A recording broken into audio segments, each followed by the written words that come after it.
For most farmers, crop insurance is a prudent, readily available way to protect the crops they grow. If a crop is visibly damaged, the farmer files a claim and uses the money to plant the next year's crop.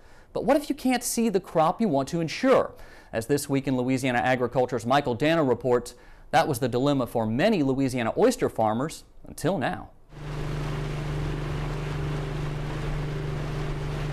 It's there just below the surface, a crop of Louisiana oysters ready to be harvested. But like all farmers, those who raise oysters wanted a way to protect their crop. A plan, they say, that would take out a lot of the risk associated with raising a product in such turbulent times.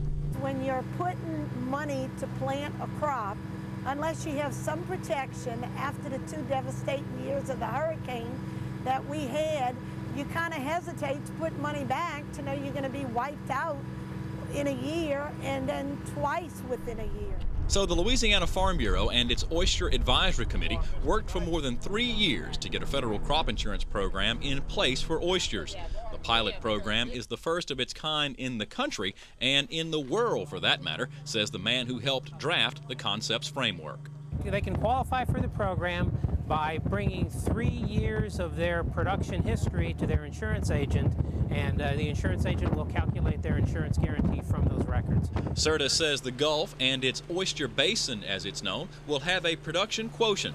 If the production fails to reach benchmark levels, oyster farmers will be able to file for indemnity payments based on their individual production histories. The new federal crop insurance program for oysters isn't just important to Louisiana oyster farmers, it's also important to consumers. Louisiana produces 60% of all the oysters consumed here in the U.S. In the wake of Hurricanes Katrina in 2005 and Gustav in 2008, the Louisiana oyster industry still finds itself in a pattern of recovery. The immediate impact is infrastructure damage. Docks and vessels and shucking houses got wrecked, and some of them still haven't been rebuilt yet. Put the edge of it in there and pry it, or you lay it on its side and kind of hit. But for Captain Peter Vajunovich, who's been oyster fishing since he was old enough to walk, the Louisiana oyster industry still has quite a ways to go. Basically, in a lot of ways, it feels like we're starting from I don't want to say square one, but closer to square one from when my grandparents kind of started, where they did, I guess they built the foundations of the reefs that I had basically grown up working. Today aboard the St. Pete is a group of farm journalists, members of the Ag Relations Council. They're along for the ride, something the group's president says helps his members tell better stories. But that's one of the things that ARC really, we pride ourselves on, is the ability to get our members outside of traditional meeting and classroom settings, which are important, but it gets us out and gets us the chance to talk with farmers, with people that are involved in production agriculture, and really learn about things that we would probably not have the opportunity to learn any other way.